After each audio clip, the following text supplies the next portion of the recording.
printed your fabric and you've let it dry.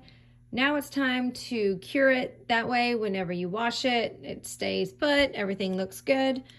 So what you're gonna do is you're gonna set your heat press for, I've got mine, kind of hard to see, set for 320. That's the temperature you need, is at 320. And then we're gonna press it for 40 seconds. I went ahead and set my timer for 40 seconds. What you're gonna do is you're gonna get some parchment paper.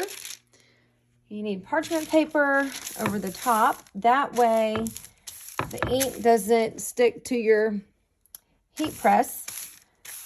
Okay, so now we're ready to go. We're gonna go ahead and close it down and start our timer. So this is what you want to do after you screen print your t-shirts. That way they last a long time. It's just going to work out for you. It's going to look good. It's going to be great. And don't forget parchment paper. Parchment paper goes on the top. So once we press for 40 seconds, then we will open it up and it will be ready to go.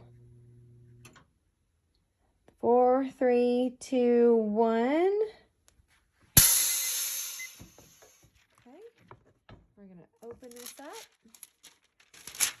Take that off. And now you have sealed it in. So that is the final step of screen printing t-shirts, sweatshirts, tote bags.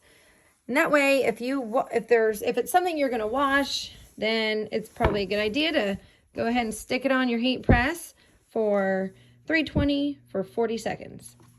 All right, there you have it.